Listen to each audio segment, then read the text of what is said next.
Hello and welcome to another episode of Worst Collection Ever, presented by the Sideshow Network. This is the show where we tell you about the worst comic book collection in existence that just happens to belong to us. I'm Jen. I'm Shawn. And here we are again, yelling into a laptop. Yeah. One more time. Yeah, we had to do it this time because we had We had a lot of shit to do. hell yeah, we're kind of busy this week. Went to Vegas. Yeah, went to Vegas and Drove all the way home. yeah, just got back. So I don't want to go anywhere. yeah, So I'm being lazy. yeah, not to blame you. So blame shitty quality on me. Okay, sorry. Well, I mean, it's it's fun. I'm having a good time over here. I noticed. Okay. It's fine though because you get to stay home, not have to leave. I get to not wear a shirt while recording this. Oh yeah, you're rocking Larry Merrick. My late dad, he has a He never wore a style. shirt. No, he never wore a shirt, and he actually wore these very shorts. Yep, he did. Those were your dad's I'm shorts. gonna wear Larry Merrick. Your dad just was not into shirts. Yeah, no, I don't think he was. I don't know why. It's cold in Buffalo.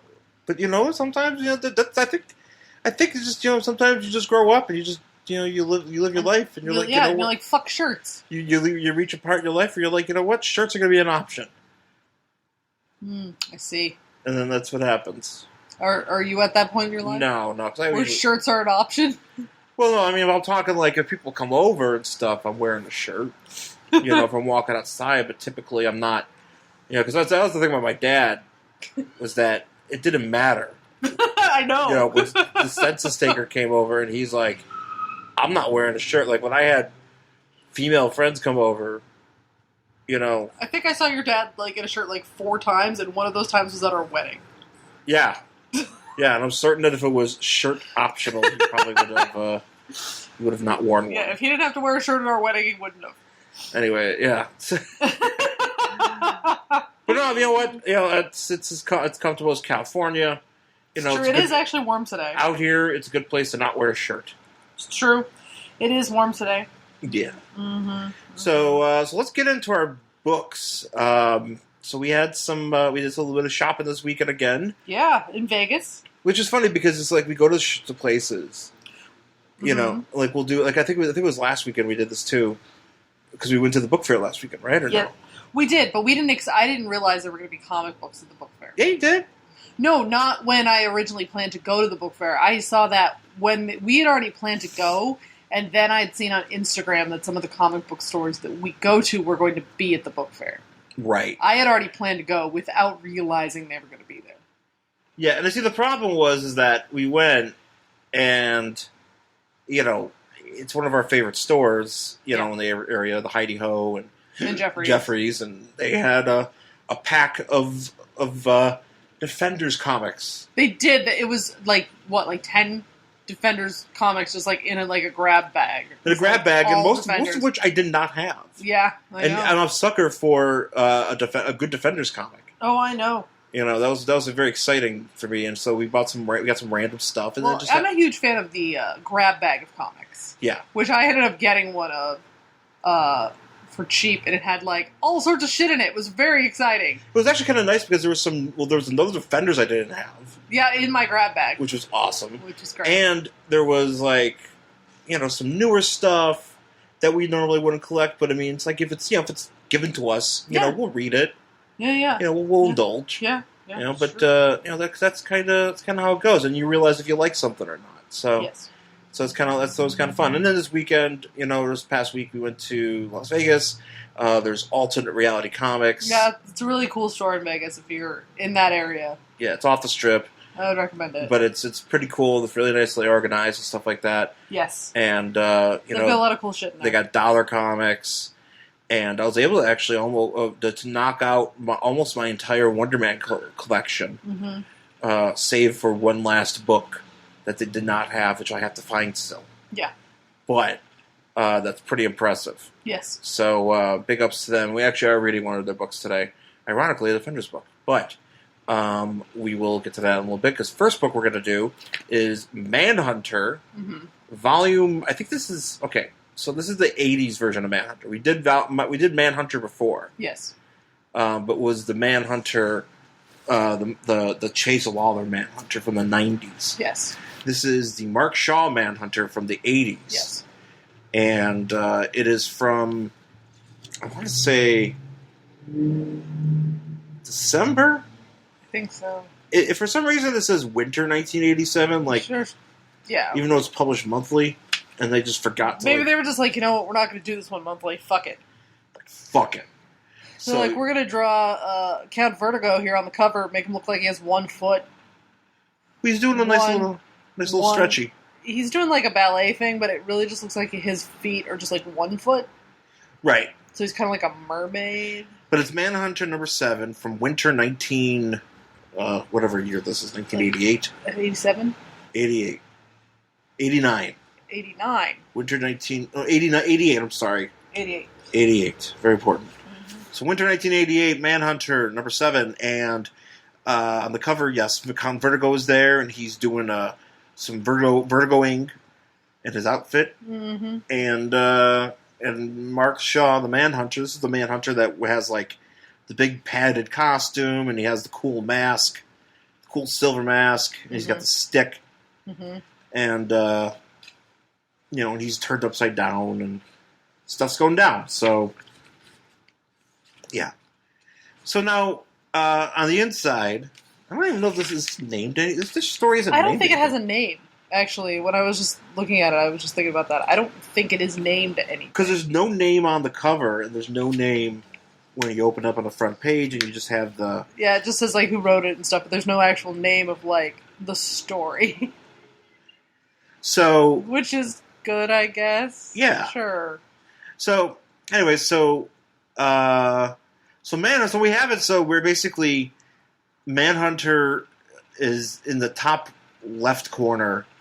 Yeah. Standing, kind of like commentating on the situation that we're looking at in this panel. Yeah, before he runs into Count Vertigo. Right. So, because apparently, since he's a mercenary. Yeah. He's like a bounty hunter. He's a bounty hunter. Yeah. And he's discussing about how he's going to get he's trying to capture, what's his face? I forget that guy's name. Dr. Alchemy. Yeah, because apparently there's a bounty on him. Or whatever. So he's going to get this guy. So... And he has, like, Batman said, blah, blah, blah. Yeah, whatever. Like, whatever. So Dr. Alchemy is, like, standing in the middle of the street. There's money blowing everywhere, and he's got his little gem, and he's laughing. He's literally ha, ha, ha. Yeah, it literally says ha, ha, ha. Because he got this gem, he's got this orange rock that basically lets him, like, turn things into a million, whatever he wants. Yeah. Does alchemy, and, Manhunter's like, geez, why don't you, like, give yourself, like, a better suit instead of a fucking He looks like he looks like he just walked out of a Red Fair. Yeah, and he's got, like, these... I don't understand the boots. He's like, aha, fair maiden. Like, what purpose do these giant boots serve? Oh, it's just flair. That's just fashion. Mm-hmm.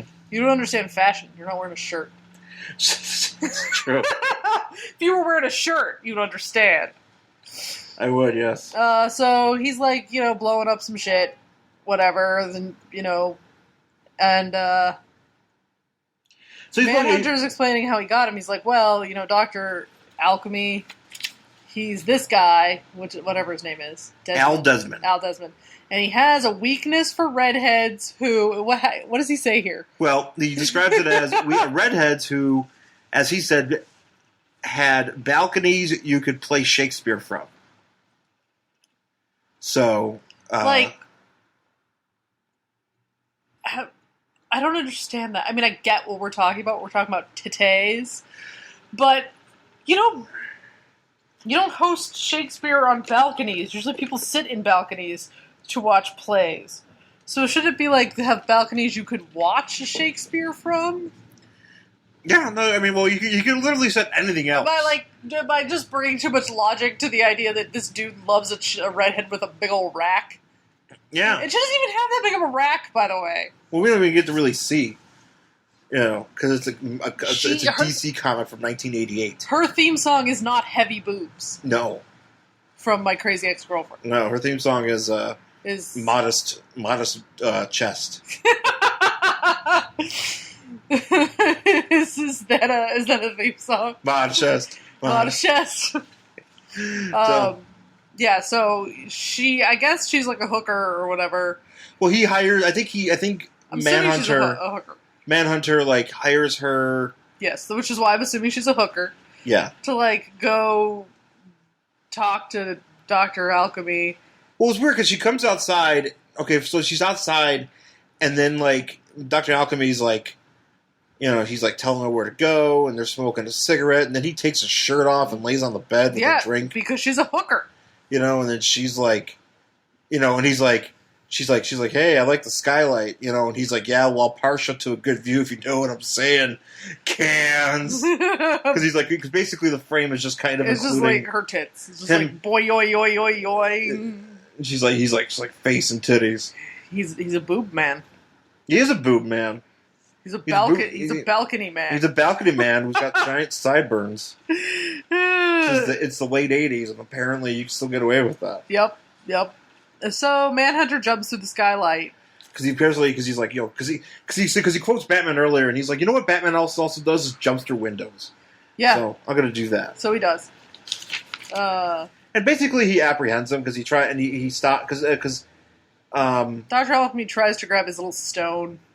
He doesn't do it, and he's been apprehended. And she's like, hey, you know, you almost... Oh, she stabs him or something. Yeah. And then he's like, hey, that almost went through the padding. And she's like, good, because you told me you were just playing a prank on a friend. And he's like, yeah, the prank is he lands in jail. Isn't it funny? What kind of prank is... Wait, so he hired a hooker with a giant rack, and he's like... Did he, like... tell her, it's like, I'm going to jump through the windows to be really funny. And she's like, and she didn't, like, realize that? I guess so. I guess that was the thing. She's like, okay, I'll, you know, whatever. I wonder, so he said he got this intel from somewhere. Was he, like, at a bar and was like... What can you tell me about this guy? He loves redhead. Well, he's like, he loves redheads that have, like, they're built like clipper ships. He loves a lady with a big prow, if you know what I'm saying. He likes a lady that looks like a dresser that's been opened. Dresser drawer. You know, you get it? Like, you know, if you open a drawer to keep yours closed. Just imagine a woman like that. And you put her head on like a dresser. She's like a Coke bottle. But like, yeah. Yeah. Sure. Whatever. She's like a cliff. He likes a woman that's like the Rock of Gibraltar. Tits are overrated. Well, they're not. No, they are. Heavy boobs. Heavy boobs. I got them heavy boobs. Okay, sorry. What are we doing? Actually, real quick, I want to take a point here. Talk about this Superman action hotline. Oh, shit. Can I call it? I mean, you got to pay. I'm sure it doesn't even work anywhere. Free prize with each call. Bonus offer, call 6 times, you get a free Superman Shield brass pin. Each call is $2 for the first minute. No. That's what it says. If you're under 18, get your parents' permission. Like, if you're over 18... So what happens if you call it? Well, because you call, and you just basically listen... I think you just listen to, like, a Superman podcast. Yeah, but, like, on the phone? Yeah. Like, these kids see... And basically what happens is you're thinking about a story about Superman fighting a shirtless Darkseid. Oh, yeah. You know, because Darkseid, he's colored wrong. Yes. But it looks like he's shirtless, which means, like, it's Superman. Like, it's like Superman woke him up. Superman showed up and, like, he was like walking around doing the Larry Merrick. Well, he woke up. He was, like, sleeping with no shirt on. Superman just, like, rudely busts in, and Darkseid was like, what the fuck? Like, bro, I didn't have breakfast yet. I haven't even brushed my teeth. I've got no shirt on. I would just use my Omega beams if I was Darkseid and just fucking kill him. Well, you think that's what would happen. There's a parademon in there and stuff, yeah. So I have another question. So what prize do you get? Like, you get the pin. You get a pin, or does, like, the prize is you get to pay more money? Do you remember 1-800-OK? Do you remember OK Soda? No. Okay, so there was a soda... Maybe. Back in the 90s, had to have been the 90s. It was called OK Soda, and you could call 1-800-OK, and it would have messages that would tell you why things were okay. Well, It was very weird, and like the cans were like silver and kind of like weirdly Art Deco-y.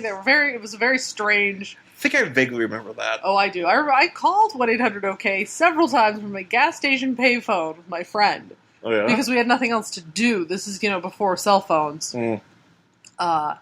And such. So we would like go to the gas station near our house and like hang out there, which I'm sure the attendant loved because we had nothing else to do. But we would call 1-800-OK from the payphone outside and just like giggle and like then run away. Did you find out anything's okay? Apparently things were okay, according to the soda. Okay, things were fine. So just FYI. Not okay soda. No. Things are meh. Yeah, they don't have meh soda, but they should probably have it now. They should have meh soda. Yeah, where's one? Can I call 1-800-MEH? Meh with like many H's. Yeah, it was a number. I'm trying to remember. 1-800. There's a number, like a whole. It's spelled like a whole thing. I don't remember. 1-800. It's okay. Goodness. Something. I don't know. Whatever. It doesn't matter. All you need to know is I had nothing to do when I was a child. Very well. Okay. So Manhunter goes to the police office, and this is weird. Yeah, this is weird. Because he's a bounty hunter. Uh-huh. And you think that he would just kind of get his shit on the sly. Nope. But what he does is, like, he goes into, like... their coffee room. Their coffee room, and looks at, like, things. Hey, apparently there's a clipboard on the wall of, like, people they need to apprehend. And so he's, like, going through, and, like, one of them he sees, he's like, oh, I can't get that guy. Which guy is that? Cobra. It's Cobra. He's like, fuck that, that's not a good idea. He's like, Baron or Count Vertigo, I can get that guy. It's like, I could probably do that, money's good, alright. Yeah, he's like, alright. And then he's like, hey, are you this one woman? And it is her, whatever. No, it's not. Wait, then what does that other cop come in and say, yeah? No, because he comes in, he's like asking if he knows this woman. Oh, I thought it was the same woman. I thought, okay, never mind. He's like, hey, you that lady I know? And she's like, what the fuck? Why are you standing here with your mask up, drinking our coffee? Yeah, dude, what's wrong with you? And then, like, this detective comes in and he's like, stay the fuck out of my precinct, bro! You don't work here, what is wrong with you? And he's like, fine, man, you need my help. Fine, I'll take my giant shoulder pads out. I'm gonna whine about it. So then he's like, I'll go undercover and go to this place. Because he's got to go to, like, little Valdec or whatever. Vladova.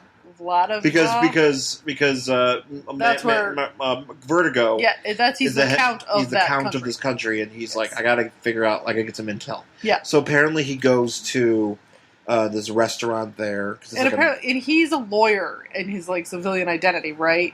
Is that the whole deal? Yeah, because he helped this guy. He's a public defender, I think. Yeah, and he helped this guy keep his restaurant, and so he's like, "Oh, I'll tell you whatever you want to know. Sit down and have a drink." So he's like, "What's the deal?" But I don't understand here because he's like he sees the family and he starts hitting on the girl. No, that's what I think he was just like trying to be like joking because that girl is like 8. Yeah. And he was like, "Oh, I saw her big blue eyes and I just had to help." And you're like, "That's creepy, bro. Don't be creepy." Yeah. Don't be. This family looks very Eastern European and nonplussed. Yeah, and they're like, "It's totally fine if you want to hit on my 8-year-old daughter. Would you like her? I will take her for a goat." Like, he can really taste the goat. Like, it's creepy. So, I mean, and he's probably just trying to, like, flatter some 8-year-old girl, which is gross. So then they start talking about, like, basically Nazis, and then this guy looks like Putin. Yeah, Putin. And then, like, I don't know. So basically what happened is, Vladva, like, the Count was in charge, and then, like, the Russians took him and brainwashed him into, like, being against them. Sure. And then there's, like, some sort of, like, uprising they're trying to do. Yeah, they're like... But they want Count Vertigo to, like, lead them. To, like, be their figurehead or something. Yeah. And whatever. Basically, bad people want to take over a country. Yeah. That's really all you need to know. Yeah, and we get a bunch of stuff, and because this guy he's asking this Joseph guy, whoever he's helping, this help Manhunter's asking, is like he's kind of like I don't want to really talk about it because I feel like I would be I'm insulting my country, whatever. So it doesn't matter. So he's like, well, I need okay, great. Well, I got an idea now. So I'm gonna go call the Wall. Call the Wall, and that's what he does. He calls fucking Amanda Waller. Calls her the fat lady. Well, she is the greatest character in all of DC Comics, in my personal opinion. She is tough as fucking nails, and she's a fat lady, and it's just awesome. And I wish that she was still fat, because she's not in the current continuity. Well, she's badass still. She is. Goddamn badass. So she calls him, and he's like, look, I need a fighter pilot or whatever, because apparently they think he's being held on a base that's in Arizona? Right. Which, that's weird. So you have a bunch of people from a different country camped out. Because it's not a base that's active. Well, that's the thing. They're camped out on a closed American military base. And no one seems because nobody watches those things. Yeah, no one has a problem with that. That's weird. Yeah. So he's like, okay, cool. Well, I'm going to go get this guy. And Waller's like, all right, well, I'll give you 6 hours to do this, because if you don't, I'm sending in the Suicide Squad. Yeah, I'm going to have them do the job. And he's like, no, my money. Because he wants to get paid, because he's like, well, they're going to get paid instead of me. And she's like, whatever. She's like, I don't care. He's like, that's not my problem, bro. She's like, you can get a plane, you can do whatever you want. She's like, I don't give a shit. Right. So they have this plane, like, doing a touch-and-go landing, and he somehow is clinging to the landing gear of, like, a fucking F-18. Yeah. Which, okay, I don't know if that's a possibility, but whatever. So the plane touches down, and he lets go, and he somehow does not die. Well, he's got the giant padding, and he uses some sort of magnets. Sure. Fucking magnets, how do they work? Right. And so he lives. By the way, speaking of magnets. Yeah. Oh, yes. So we were in Las Vegas, and we were in the casino we were staying at, and there's like a little gift shop, and in this gift shop are a bunch of magnets, but they were like DC Comics magnets, which doesn't make any sense because it had nothing to do with the casino, and 2 of them were Gotham magnets. So it was like Harvey and Jim, like Gotham's TV show, just like standing there, just like Gotham, and I was like... That is literally the only piece of merchandise I've seen for Gotham. Yeah. Like that, those 2 magnets, that's it. Yeah. And, like, one was a really bad drawing of Jim Gordon. Yeah. Saying something like, fear is your worst enemy, or something stupid. And I was just like... It should just be like him saying, I killed, like, 30 cops. Yeah. Just like, R.I.P. the entire Gotham police force. R.I.P. every cop ever. I really wanted to buy them, but they were like $4 a magnet. That's not really worth it. Yeah. But I thought about it. Anyway. So, Manhunter lives. And then we get to see where, what's-his-face is being kept. Yep. And... basically, he's kind of... So Vertigo is basically, like, depressed. Mm-hmm. He's super depressed because, he's been brainwashed. He doesn't want to use his powers. And he's Eastern European. So he's really sad all the time. He's got his emotions are very, very difficult. He's having a very emotional, difficult time. Yeah, he really is. Because even when, which happens later, but Manhunter saves him, he's like, we are all born for the grave.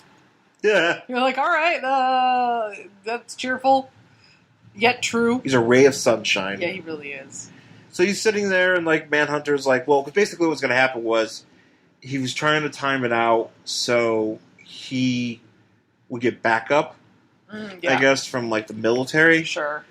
And he's there a little bit too early because they're going to kill him. Uh-huh. They're going to kill Vertigo before they leave because he's not useful. But they want Vertigo to, like, head their revolution, but they still want him dead. It doesn't make any... It's kind of convoluted. So... Manhunter's like, well, I guess I have to start fighting, and he does. So he starts fighting. What he does is he sets off a diversion, like an explosion, right? Which I actually think is funny because those bombs have like just like little masks, like little adorable masks. Ooh, they're so small and cute. Yep. And so he sets off a diversion, and then he rescues the Count, who is then very depressed and sad, and like he's like, "Hey man, let's go." And like he's like, every "No, man." Russian novel ever. He's just spouting off. Sad. He's like, you're going to suffer, or your people are going to suffer, maybe die. He just recites Crime and Punishment. Your people are going to suffer, maybe going to die. If this lunatic revolution goes forward, what about them? He's like, what of them? They die tomorrow, they die today. Who cares? We are all born for the grave.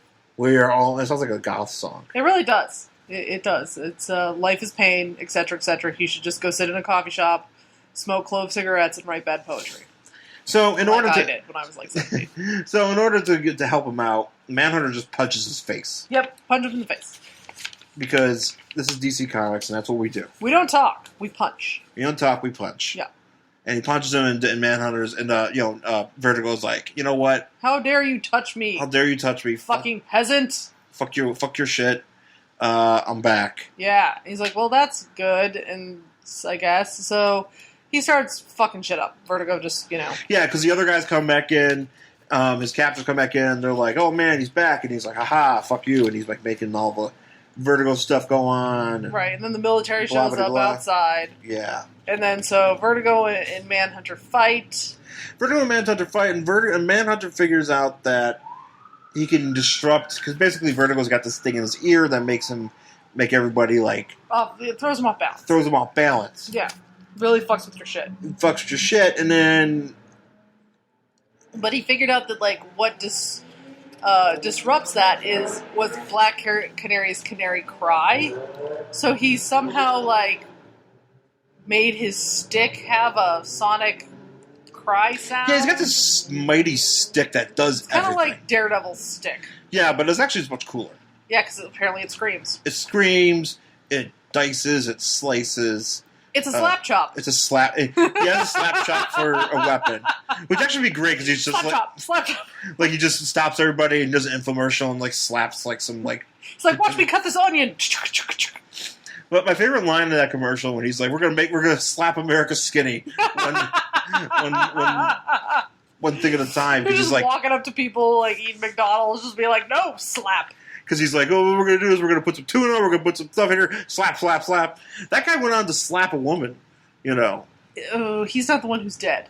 No, that's Billy Mays. Billy Mays. No, Vince. But wasn't there meth on both sides, or was it just on the one who slapped the lady? Probably on both. I know that the slap chop guy was also the ShamWow guy. Yes. He's the same guy. Yes. I think his name was like Vince Office. Something like that. And I do remember that I don't know what's going on with him now, but he ended up in jail, and I think there were a lot of drugs involved after you'd assault. Have to. Yeah, because if you're slapping America skinny, slap skinny, slap, slap, slap, slap. Yeah, I believe that is correct. He might still be in jail. I don't actually know the ins. If you know if the slap chop guy, if you know the slap chop guy, if you want to tell him that we're talking about him, if he wants to come on the show. Oh boy. Can he slap me? I was going to say. Tell him no. Invite him on. It'll just be like, I said if he wants to, but you can tell if you talk to him, and if you tell him, if he's like, hey, this sounds like, I heard them talking about you. Maybe I should come on the show. If you talk to him, tell him no. The answer is we already figured it. We already know, and no, he cannot come on the show. Yeah, I don't want to be slapped. He's going to be like, a woman, whack.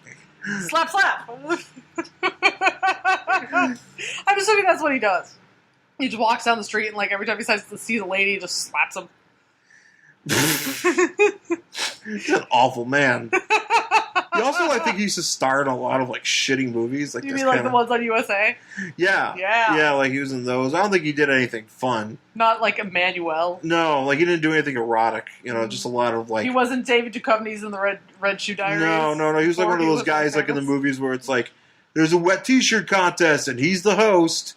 and he's like, hey, look at that lady, and then that's how they raise the money to save the car wash or whatever they're saving. Whatever. Wait, are you saving a car wash by having a wet t-shirt contest?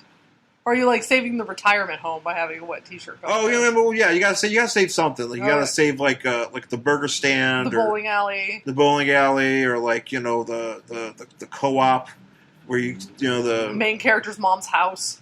Yeah, you gotta save the mom. It's like, save my mom's house. Let's have some boobies. Yeah. Let's have some women dressed like balconies come on out. But and it's always like set in the 80s, so they're always wearing those like really high-waisted bikini bottoms. Yeah. Yeah. Like that has the really high cut, so they're like the leg holes are like pulled all the way up to their belly buttons. Yeah. Yeah. Yeah, that's how guys liked it back then. That's how the 80s were, man. I like certain. Well, that's how the style was back then. That's how the style was, man. That's how Dr. Alchemy liked it. He just liked balconies. He would have totally been up for a wet t-shirt contest. He would, because it would have been probably good on a balcony. He would have just got off. Because he probably, what he probably does, he probably goes to like, probably goes to like France and shit, or like Italy, and goes to topless beaches. No, he probably goes and looks at architecture, and he's like, "Man, it looks like a woman." And he gets, he's looking at actual balconies. What do you think has the best balconies? Do you think was it New Orleans? Because that's where a lot of people stand on balconies and they throw beads. That I'm assuming Europe probably has really good balconies. Because they probably built some really nice old structures with some great balconies. Probably Venice. I bet Venice has amazing balconies. Because you can't go anywhere else. It's just water. It's true. So true. You need something. Yeah. So I'm just trying to help the guy out. Smart. He's gonna need something. So does he just go and just imagine that those balconies have nipples? Yeah, he looks at it. He goes. He's like the sketch. He's like the sketch on Saturday Night Live had a long time ago. It was a Rob Schneider as a orgasm guy. Oh, gross. Where it was just anytime somebody mentioned something, he just went, ew. Because he had an orgasm. That's Dr. Alchemy when he looks at a building, he's like, oh man, titties. So does he have a sticker, stickers of nipples that he just puts on the balcony? Has glasses, right? Oh, and they just have little nipples drawn on them. But so whenever he looks, what he does is he takes off his he puts on his special glasses, and it's like wow, and you hear the warrant playing in the background, and that's what he's looking at. And he's like, yeah, and they're like, sir, you can't do that in public. He's like, I'm Dr. Alchemy. Look at my stone. Look at my stone. The Dr. Alchemy story. Dr. Alchemy... It's pervert, apparently. He's a fucking creep. It's really into actual balconies with nipples drawn on them. I'm surprised he didn't get his own Vertigo series, to be honest. That would have made a lot of sense. Why is this book not suggested for mature readers? Anyways. I like it. Anyways, so Dr. Alchemy, he's not in this anymore. But... Manhunter manages to subdue Vertigo. Yep. And then... the other guys escape. These other guys escape. That guy now he looks like Stalin. Yeah, Stalin and his buddy Blue Hair. Stalin and Blue Hair are our uprising is screwed up, and he's like, yeah, well, maybe not. He's like, and that's it for the book. We'll win somehow. We'll win. Nobody cares. Guys, we're a bunch of characters you won't care about because it's not Dr. Vertigo's fucking book. Who gives a shit? Yeah. They're just like, oh, okay, well, we'll do better next time. And it's like, well, what about Manhunter? Does he go back to the police office? Does he get the money? Does he get the money? Does he find Dr. Alchemy's boob glasses? Yeah, he's just looking through them. He's like, yeah. He's like, yeah. But, I think I see where this guy's coming from. He's really into balconies. It's like, I think I am too. 1-800-I-FEEL-OK. That was the number. Oh. For the soda. I thought it was 1-800-OK. Yeah. No, it was a thing. Well, how are things now? Can you call it? No, but apparently there is a story of OK Soda on BuzzFeed that you can, read. Really? Yeah.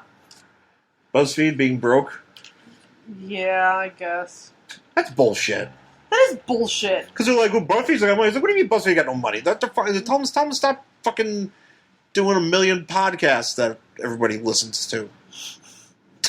Are you okay? What, me? Do you need to call 1-800-I-FEEL-OK? I don't know. Will it make you feel better?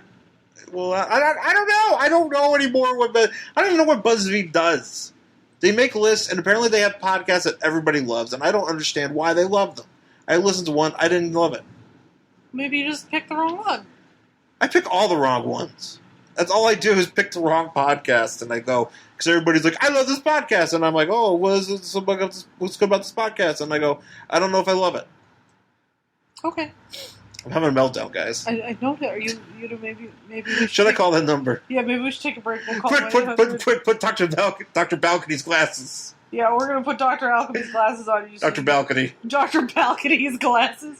So everything you look at has nipples. Yeah! Live my life. What if you position them so, every time you look at somebody's face, their eyes were nipples? Oh, boy. What a horrible existence. What a horrible yet erotic existence. That actually is a good catchphrase. What a horrible yet erotic existence. Yes, I think that would be a good thing to put on a shirt. Yeah, I agree. I wish we were more popular to make people made memes of us. So we have fans. We actually got a very nice letter this week. We did. And, it was not about nipple glasses. No. It was about actual things. It was about actual things, like he actually took the time to correct us on something, which great. Yeah, please correct us. He had actual facts. He had actual facts, not like hypotheses about... Not about nipple or rants about BuzzFeed and their podcasts. And OK Soda, which has nothing to do with anything that we're talking about, by the way. How do you put up with this, people? Anyways, did you read that was a Manhunter from the 80s? I don't know what volume it is. Volume 2. I don't care. No, I would not read the next Manhunter number 7 from winter 1988. You would not read the next one? Unless there's more balcony glasses, no. I would actually only... Yeah, if Dr. Alchemy was in, like, every episode... always getting, like, screwed over because he's always trying to have sex with, like, big, busted redheads. Yeah, I mean, it's kind of a, you know, like a... Good book. Sure. Sexy. Yeah. Is he going to be in the Flash? Because Vertigo was in the Flash. Wow. Or he was an Arrow. Maybe they can bring him back. Maybe. For Aquaman, and he'd be like, you know, they can bring in they can put him in Arrow, and they can make Felicity wear a red wig. Oh man! And like wear a padded bra or something. Just put like 2 boxes in her chest. Just ever walk around. It's like I'm such a balcony-shaped woman. How do I live my life? Balcony-shaped woman. Maybe it's just a T-shirt with, like, balconies on it. Just, like, printed. That's the pattern. It's just balconies. And it shows Dr. Alchemy just sitting in a park, and it's like, doot, doot, doot, doot, wah, wah, wah, wah. Target acquired. It just, like, zooms in. It's balconies. Oh, yeah. You know, it's like that song, that mellow song. Yeah. Yellow. It's like... Yeah. It's like... Wow. Ferris Bueller. Man, these are good ideas. I know. Well, I mean, we're just brilliant, obviously. All right, we'll be back with the next one. Hi, I'm Andrew Steven, and you probably don't know me.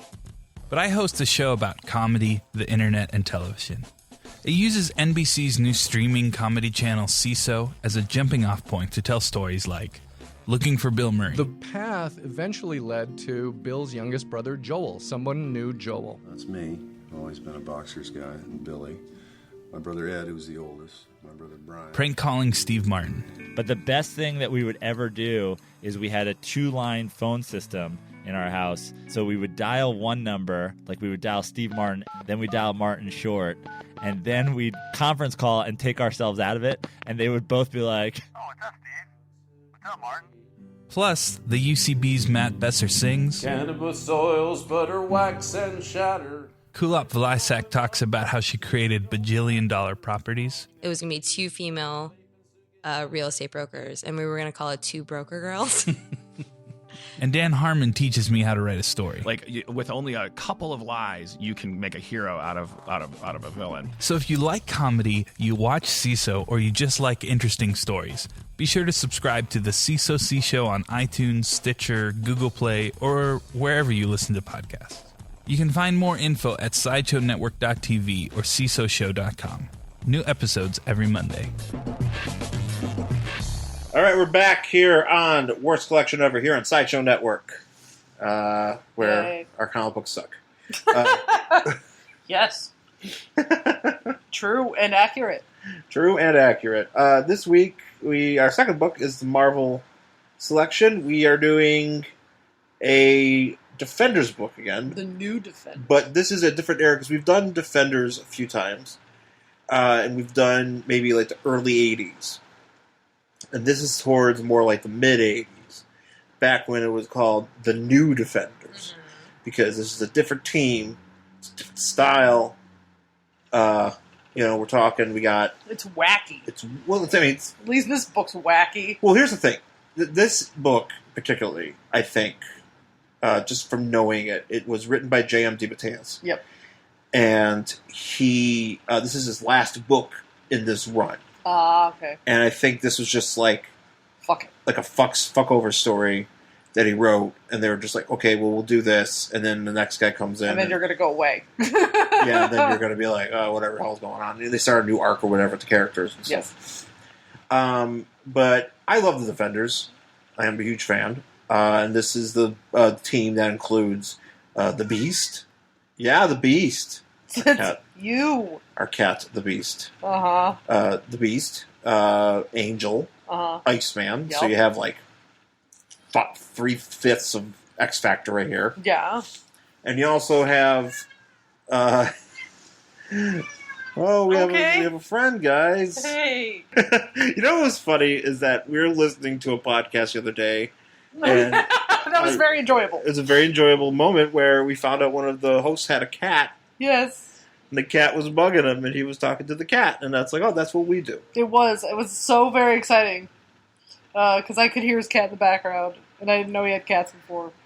And that makes you like the podcast even more. It did, and it's one of those things that I listen to this podcast. It's a RuPaul's Drag Race recap podcast because I love RuPaul's Drag Race, but nobody I know likes it. So listening to this podcast is like the only people I have to quote talk to about it. Do you literally know nobody that? No, I know nobody in my life who likes RuPaul's Drag Race. It's just me. Well, like people you talk to on a regular basis, you mean, or just people Yeah. like because you have friends on Facebook and stuff. Well, sure, but like we don't really like ever talk about RuPaul's Drag Race. So, except for like a couple mentions here and there. So I don't really have anybody to talk to about it.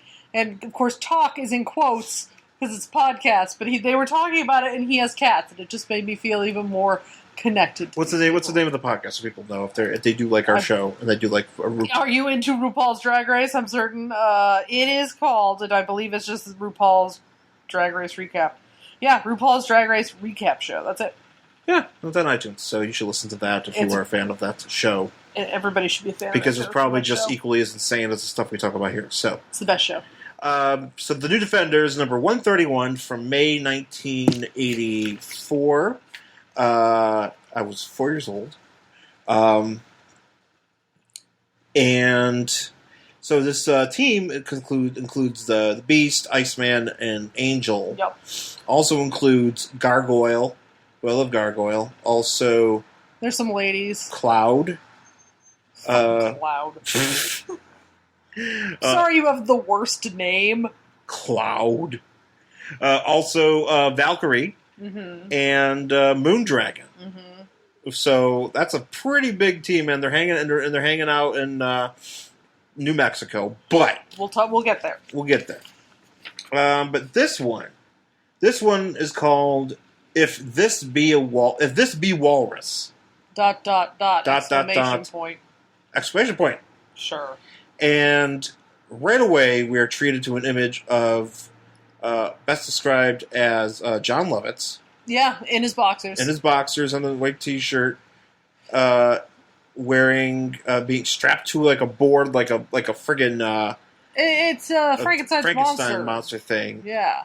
And it turns out this guy's name is what's his name? I don't even know, but he's being experimented on by his crazy uncle. Uncle Humbert. And this poor guy, he's just like, "Oh, you're not going to zap me again, are you, Uncle Humbert?" He's like, "Shut up!" You know, it's the typical like kind of dumb guy getting experimented on by the crazy family member. By the crazy family members taking advantage of them. So you kind of I do feel bad for this guy, actually. well, but I think it's voluntary though. Yeah, it is, but at the same time, like, I feel bad for him. And his uncle, Uncle Humbert, I don't know what's wrong with his eyeballs. He has, like, gigantic eyeballs. And they're, like, pointing in different directions, too. He's like this really old man, and he's drawn, like, really ugly. He kind of looks like a witch, but, like, a dude, so he's a warlock. And he's got, like, crazy hair, like, eyeballs pointing in different directions, and, like, a big old snaggle nose, and it's just... It's a bit much. So anyway, so he ties his nephew to the board. Because apparently, so this guy is like your crazy scientist, and I think his nephew that he's experimenting on is a janitor. Yes, and this guy's been experimenting on him a lot because he wants him to have some sort of superpower, to the point where he has like tried everything, every animal he can think of, and he's down to the W's. So. Yeah. So he maybe needs to go to the museum for inspiration or something, or maybe he needs to think of something else other than animals. Because it's like, it didn't work. Yeah, because it didn't work. You know, he tried to give him, strength of a turkey, proportional strength of a turkey, and proportional strength of a cat. Did he get to a cat? I don't know if he didn't say. You know, he didn't say he'd just be like a handsome cat. Like our cat. Our cat misses us. So he is loafing. Hi, buddy. Hey, bud. I see fangs. Guys, this is fascinating. I know, I'm sorry. He's distracting me with his cuteness. He knows he can do that. So... It's almost dinner time, that's why. He's Hubert. Hubert Carpenter. Yeah, so he's like, oh, I don't think it worked. And he's like, yes, it did. Check this out. And he whacks him with like a giant fucking 2x4. Well, here's what's funny is that, and we never get the answer to this. Yeah. I just realized this because I was like, oh, we're gonna get the answer to this, but no. So after he gets zapped, basically, like this poor guy's like clothes explode off his body, except for his boxers. Yeah. Thankfully, always his boxers. And he looks like a ripped dice with his side ripped dice now. Yes. Oh, yes. Mm-hmm. Dice promoting his new TV show. Dice promoting his new TV show, and this is what he's doing. He's getting exploded with lambda rays, which is what's described as our Omni ray, Omicron ray. Sure. Whatever those are. I don't know science. No, I don't know science. If what's his face wants to stop in here and correct me, Neil deGrasse Tyson. Sure. You know, wearing one of those really ugly vests that he wears. Right. Yeah. So, but anyways, it's apparently this is a success because Uncle Humbert runs at this guy with a giant piece of wood. Yeah.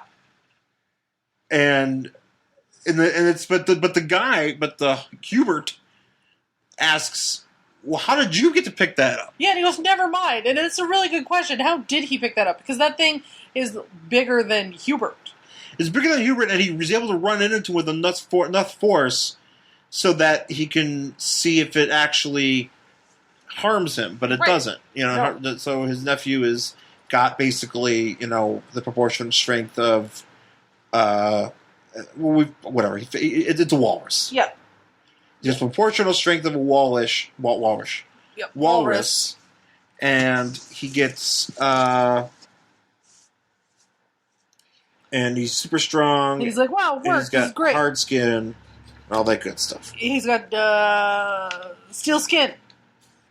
But he doesn't. So he like goes back to his apartment. He's like, oh man, this is great. Oh man. So then we cut to the university where Beast is going to give a guest lecture. Yeah. And he has a dressing room apparently where he's surrounded by ladies because Beast pulls it down. Beast does pull it down. I'm a big fan of it. Ladies love Beast. But for some reason, he's very nervous. We don't understand why. And this actually doesn't make any sense for later either. Beast is very nervous, and he doesn't know what to do, and he's worried about giving this talk. But he's literally got women, like, laying at his feet. Yeah, this girl like, right here is literally laying. Yes, and they're like, oh my god, Mr. Beast, is it true that you're not going to get married until you find somebody who can accept you as a superhero? And then Iceman and Angel walk in, and he's like, oh my god, and he, like, jumps over these women. Like, literally jumps. To go talk. It's funny because he does like this. Yeah, he does like. It's funny because it kind of freaks him out. Like this one poor girl's like covering her face, like diving towards him as he's like about to knee her in the head, and he just doesn't. Yeah, and he's like, wee. Yeah, it's pretty funny. And he's like, oh my god, you guys are here, and they're like, well, calm down, you know, whatever. It's like, chill out, bro. And then so they're like, oh, who are you? Are you guys superheroes too? Like, oh, I'm his booking agent. And then Iceman is like, oh, and I'm his boyfriend, Lance. And the woman's like, oh, no, I'm so sorry. And they leave. And then Beast is like, Lance. He's like, why'd you do that? Now the girls aren't going to like me anymore. They've taken all the good names, like Bruce, Lance. Dad, why'd you take me to a gay steel mill? That's a great episode. Oh, saved by a fruit. Because it's suicide for me tonight. Free again. Is what he says, because it's suicide for me again. Yes, it's for me again. Jesus Christ. What the hell? Sorry, we apparently live near Sons of Anarchy. Yeah. We had to stop the podcast because the fucking Sam Crow was driving by and they're still here. On their fucking Harleys. Whatever. This is why we do this. Please don't get mad at us, Sam Crow, if you're listening to this podcast. You mean the fictional motorcycle club? Well, I don't know. Sam Crow? Yeah, what if Piney's listening to it? Piney's dead. I was going to say, I think Piney's dead. Sorry, I spoiled Sons of Anarchy for you guys. No, just... somebody dies. I was going to say, I don't think it's really a spoiler to say everyone dies in Sons of Anarchy. Not everybody does die, though. Well, see, that's the thing. It's not really a spoiler, then. True. All right, so... well, here's the kicker, though. Is that it's been announced officially in Marvel canon that Iceman is actually gay. That makes perfect sense. It makes perfect sense, and it's funny because there's another. Because I was listening to Rachel and Jay and Miles explain the X-Men, and they're talking about like moments where Bobby, Iceman's like overly like, yeah, women, Yeah. and it's like, but it's so kind of like obvious. Yeah. And there's another one, because there's another one too, another Defenders comic where it's like for some reason him and Iceman are just watching a workout video of women. Oh yeah. And like, so I think Cloud was like, "Why are you watching this?" He's like, "Because there's women working out in it." Yeah. It's so fucking manly, bro. Boners. And but here he is, It's okay. He just likes boys. I get it. But here he is. He's like, "Hey, boys, boys, boys," and poor Beast is like, "Oh shit." Boys, boys, boys. Well, actually, then my favorite part comes up. So Beast is really all wound up, and like, so they're like, "Hey, why don't you relax?" And so Iceman decides to. He's like, "Hey, you know what? Iceman's always been able to cool off the Beast, right?" And we get this panel of him, like kind of shooting his ice, like a little ice mist over a Beast. Yes, but it looks like he's like crop dusting him. Yes, it does. Like he's throwing a fart in his face. It does. That's exactly what it looks like. Because Beast's reaction is not like he's like he's in very he's like abject pain and horror. And then he goes and throws up. And then he goes and throws up because it looks like he got jizzed in the ear. It really does. And he goes and throws up. And then he goes to puke. He goes harack. With friends like these. With friends like these. So they're waiting for Beast to get better, and then there's a guy in a frog costume. It's Frogman. Frogman jumping down the street. And I have to say that this is probably the greatest costume I've ever seen. Yeah, and here's the thing: Frogman is like, he's not like this is not just like the first Frogman. No, he is like. There's been like Frogman and like other like in the Marvel lexicon. Yeah. For a while, like he's been around. Like at this point, he's been around for a couple of years. Like he was in Daredevil comics as a villain, and then I think this guy. It's like he's the son of the Frogman. He's using the costume, and he's like, you know what? I'm going to go dress as Frogman, and I'm going to try to join the Defenders. Yeah, so I'm going to go see Beast talk because I want to be a Defender. Because basically, Frogman is able to bounce with springs on his feet. Yeah, that's kind of his thing.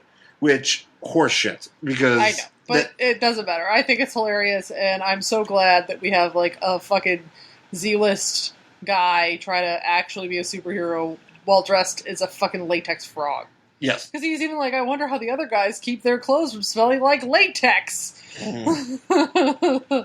Yeah, so he's putting on the latex thing, and then he goes and sits next to sits in the auditorium, and he's like, hey, I sit next to a cute girl. Oh, if you only knew, I just took off a latex suit. Yeah, I don't think she wants to know. No. That's something you should probably keep to yourself, bro.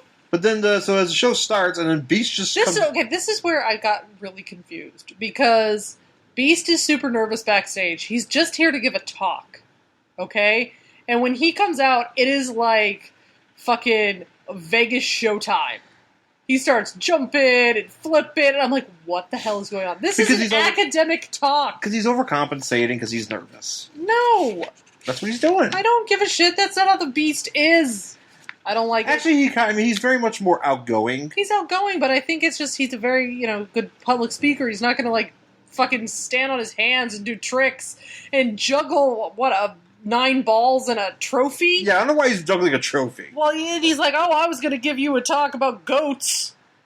Yeah, for some reason he was there. He was hired to give a talk about goats. No, it's like, I think that's a joke. I think that's, he's like, I wanted to talk to you about goats. Oh, he's doing a Type 5. He's doing a Type 5 about superheroes. And I'm like, while he looks like he's a lounge singer. Yeah, he's just kind of... Or, hosting The Price is Right, for fuck's sake. It's a little over the top, the things that they're, making He's doing shadow puppets. Yeah, and I'm like, Beast is, a genius. There's no way he would need to stoop to this. He's just a very good public speaker who's engaging. He doesn't need to stoop to, like, flips to get people to pay attention. Flippity-floppity. So I call bullshit on that. Yeah, it looks like Peter Parker's here, too. He's, like, looking through his crotch. And Peter Parker's like, how does he get all those chicks? Not by doing this shit. Well. Just by being awesome. Yeah, but he's not wearing shoes. Well, he's the Beast. He isn't. Yeah. He needs those toes. Yeah, he does need those toes because he's doing all sorts of gimmicky things and jumping. I like how there's one scene where he's like, kind of like, he's in between two people sitting in their seats. On his hands. Like standing on like the handrest. On his hand. So he's doing a handstand on a handrest and he's coochie-cooing a pretty girl while a dude next to him is just like, yay!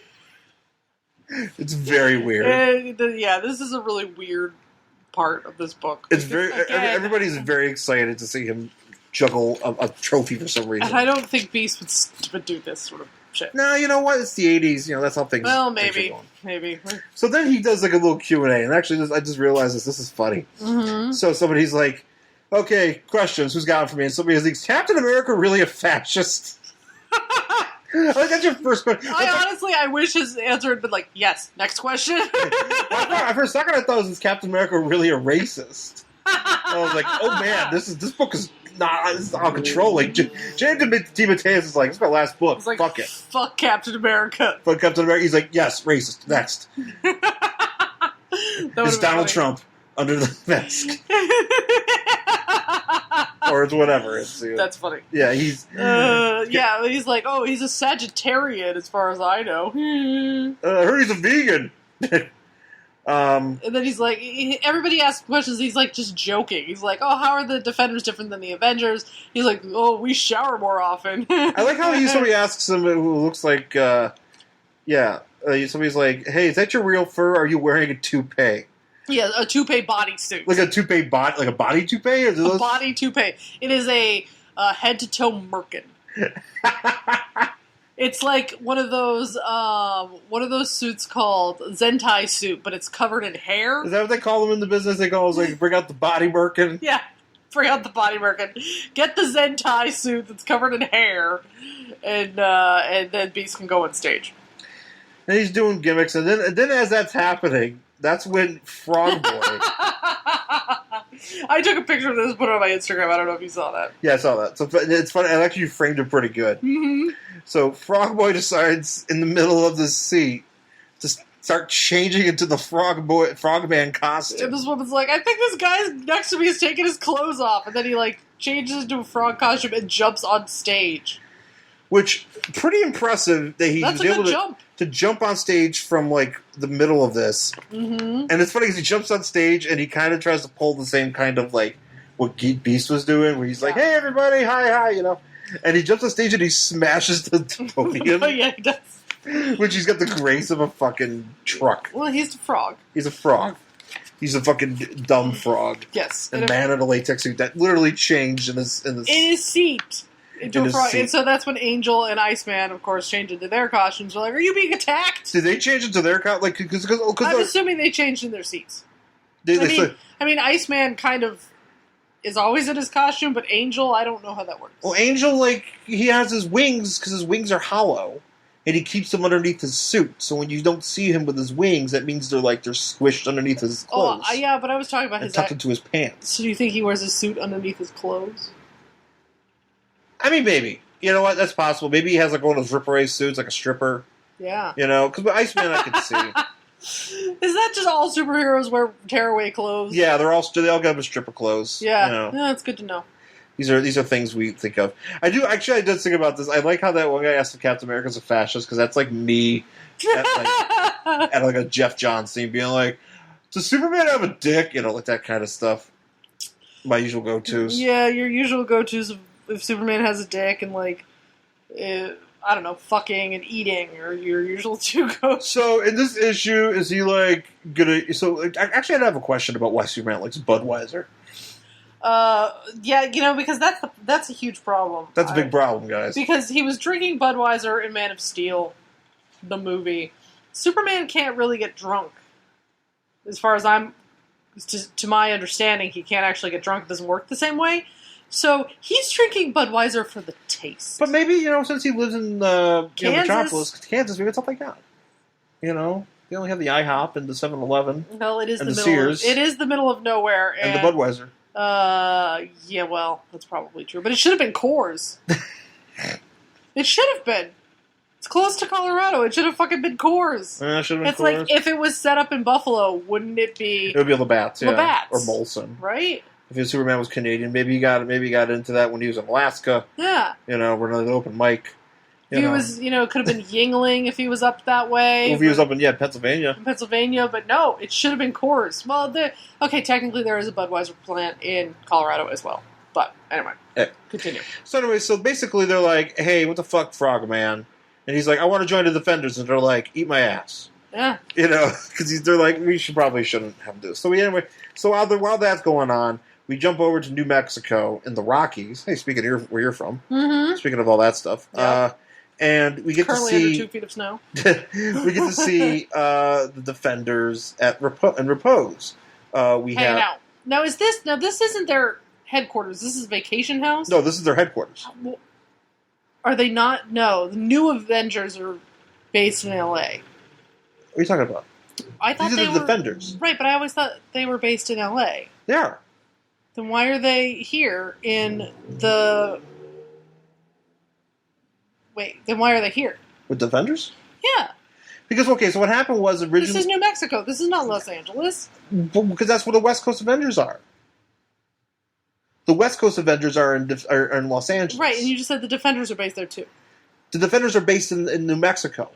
That's what I was asking. Yeah. Okay, now that makes sense. Because they used to be based in New York, in like a brownstone, and then they moved to some building that Warren Worthington or Angel built, and now they live here in the mountains. Okay. And they have this hip pool and stuff, and you got Gargoyle and Cloud and Valkyrie and the other Moondragon. And first of all, it's funny because Valkyrie, Cloud's upset because they didn't invite the X Factor guys didn't invite them to go with them. Right. And Valkyrie's it's bro time. She's like, hey, bros are for hoes. Right. Basically. Yeah. So they're gonna go burn down. And they're like, well, why didn't Gargoyle go? Because he's like, because I'm old. Because he's old. Because the about Gargoyle is he's literally like an 80-year-old man trapped in a gargoyle body. That's. He's like, I'm just gonna want to go into the early bird special. We just get an early brunch. He's gonna get himself some bagels, some coffee. Yeah, then he's gonna be home. He's not hardcore. Back in his room by 8. Gargoyle, I love Gargoyle. He's actually one of my favorite characters because he's such because he's an old man. He's an old man who just is he's just being an old man, but he's got this sweet gargoyle body that he's able to swim around in. He's even wearing his own kind normally old-timey bathing suit. He's got his own old-timey bathing suit on that's over his wings. He's just kind of jumping in and out of the pool. Yeah, but it's one of those ones that has shorts and a shirt. Yeah, it's like a giant singlet. Yeah. I also have to say here, Moondragon. Well, it looks like she's just about to be in an 80s workout video. Yeah, but here's the thing: Moondragon dressed very modestly for normally what she is dressed like. Because normally she's wearing that dental floss, that green dental floss kind of outfit, like the Borat outfit. Yeah, no, this time she's wearing an actual one piece. Yeah, one piece, and she's got her power restricting headband on because she can lose her shit. Yeah.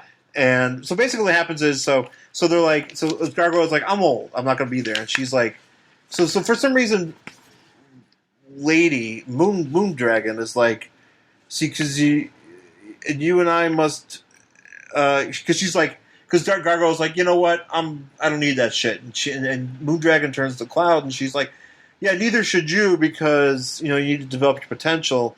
But for whatever reason, you don't shun Warren, when blah, blah, blah. And just as that's being said, Candy Southern, who's Warren's girlfriend, shows up and she's like, hey, what? You talking about my man? Talk about my man? Yeah, let's fight. And Moondragon's like, you know what? I'm going to go meditate on the bottom of this pool because all y'all are bitches. And that's exactly what she does. That's the thing. Moondragon is such an asshole of a character, She but really is. I really like her. Yeah. And she actually was drawn in this panel. She looks like a Barbie doll, and somebody shaved her head. Yeah. Yeah. And so she just goes to sit on the bottom of the pool because she can't take everybody's shit. It's just those fools. Yeah. I hear it. So, okay. So now we're back in New York. Yep. And as all that shit's happening, we see our buddy Humbert. Quickie Burger! He's at a Quickie Burger. Not a Quickie Mart. And he's dressed as a walrus wearing a big rainbow W. Yes.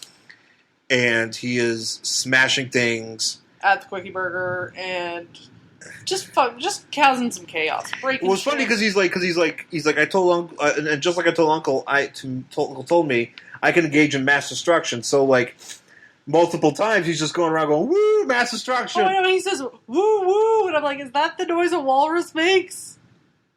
Something. Woo! I thought it was.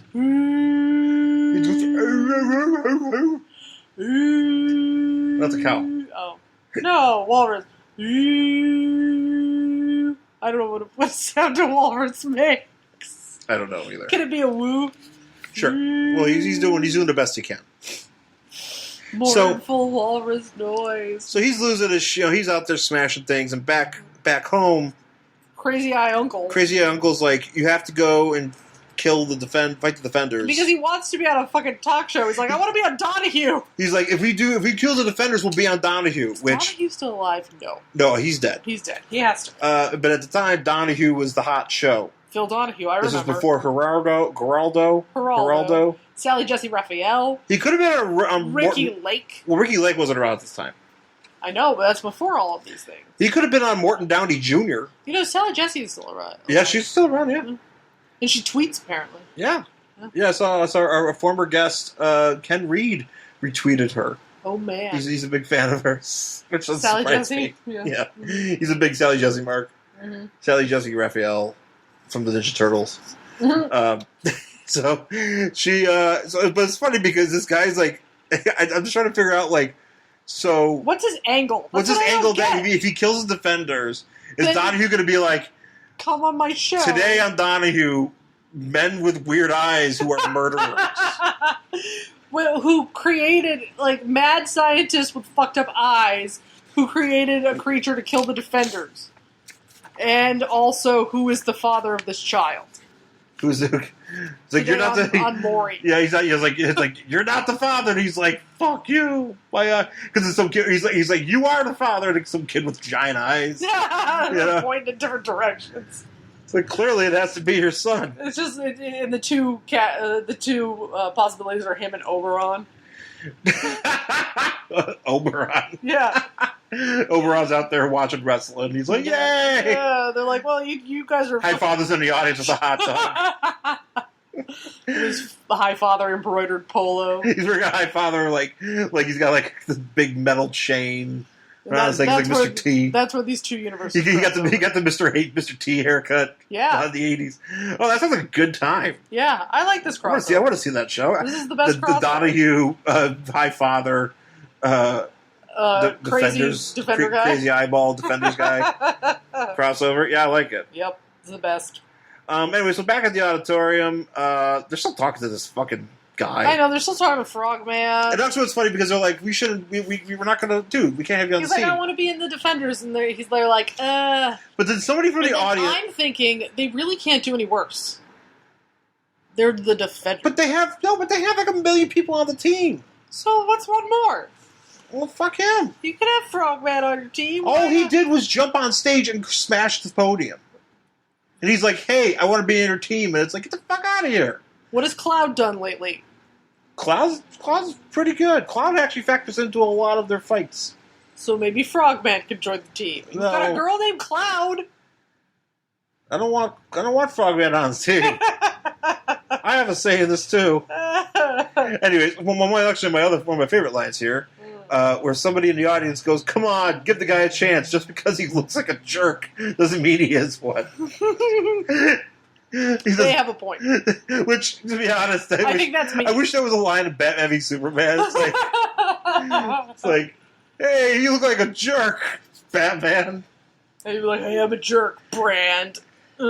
brand murder punch. Yeah, and then he just kills everybody around him. He's like, oh, it's like that College Humor Batman with Pete Holmes, where he's like killing everybody, and they're like, what happened to the no guns? He's like, this is a gun.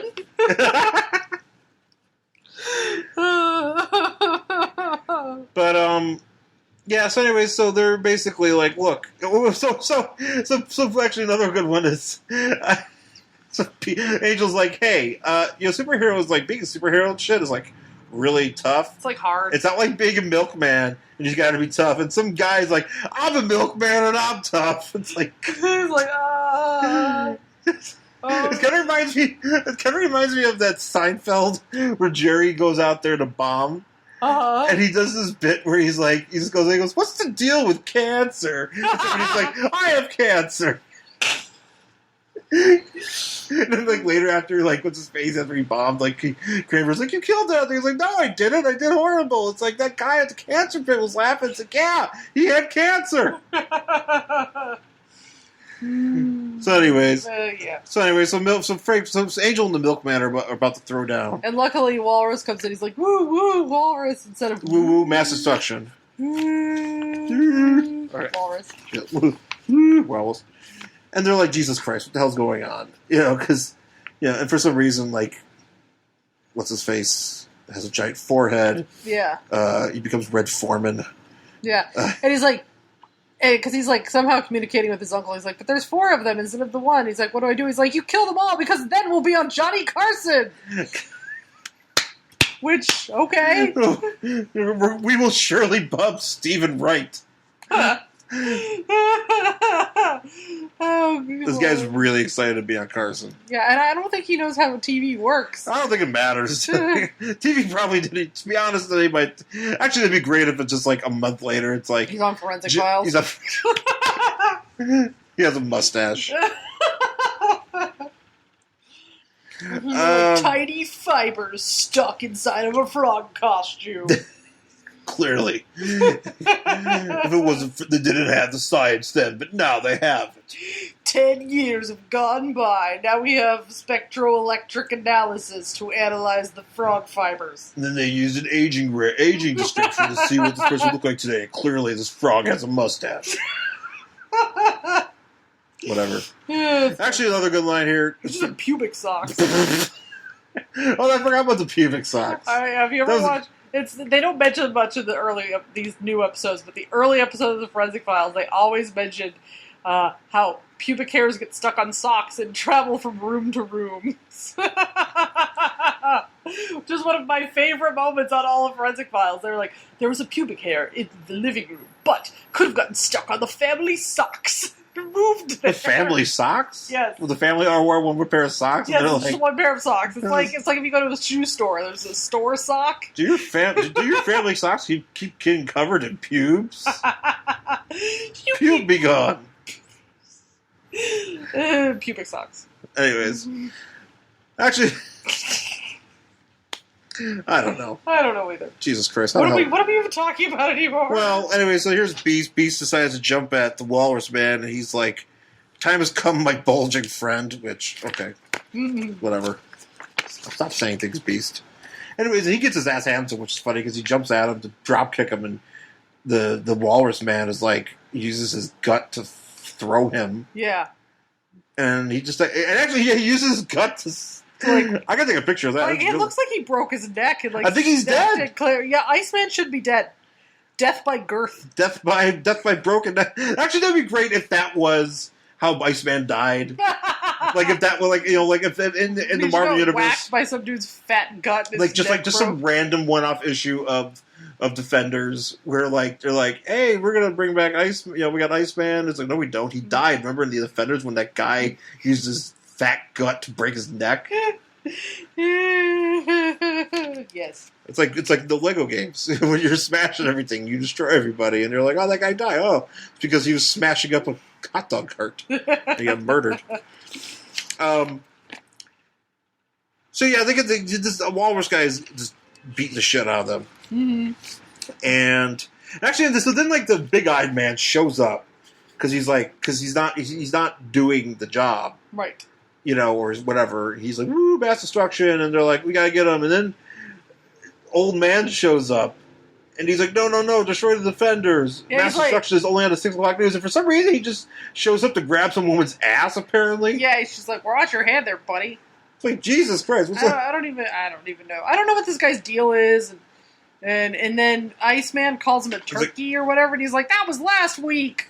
Yeah, because, they tried the turkey raise on him. Yeah, it didn't work. The butterball raise. And he's like, and then apparently he does beat the defenders. Yeah, he beats them. He beats them good. He does pretty good, actually. And he does a really, really good job. They're all unconscious. He's like, I win. And then Frogman's like, oh ho, I will save the day.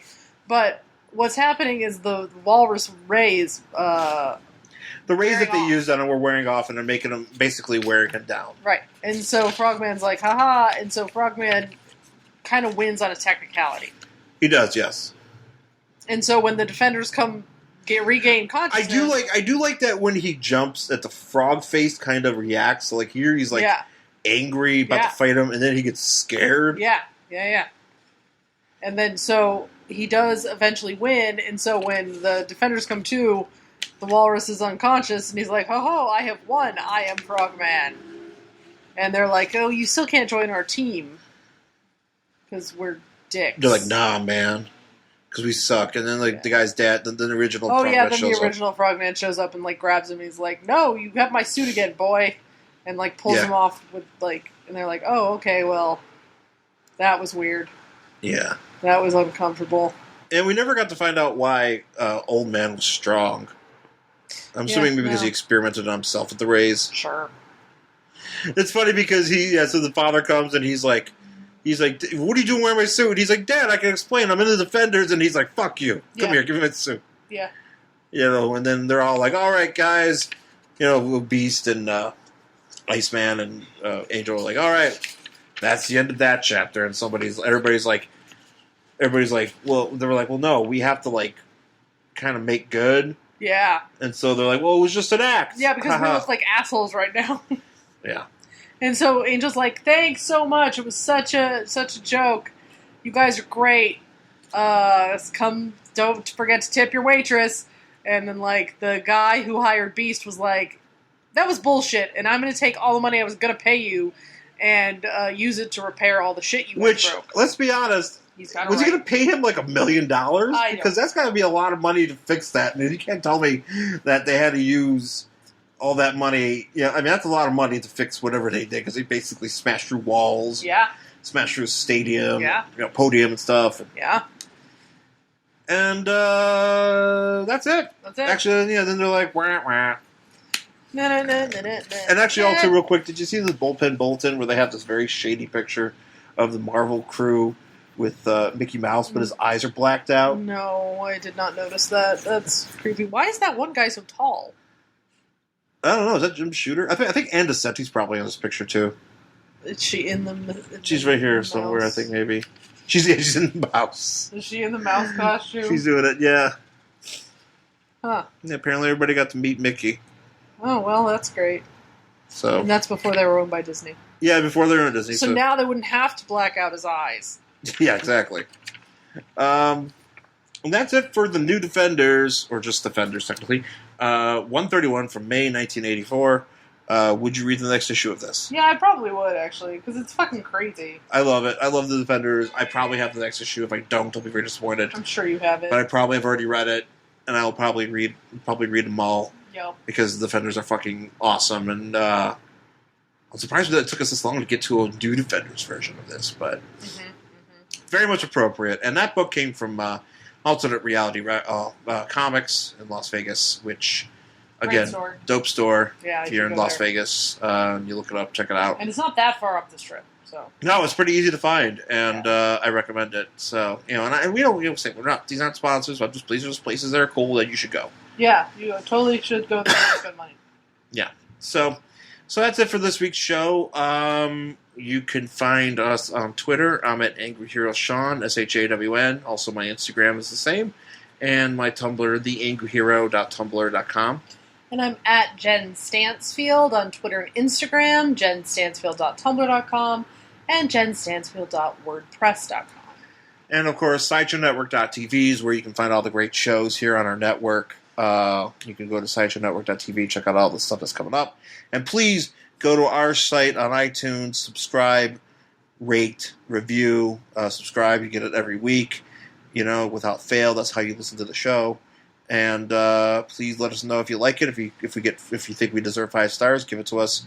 Leave a review, tell a friend, all that good stuff. So thanks for listening, folks, and we will see you again next time.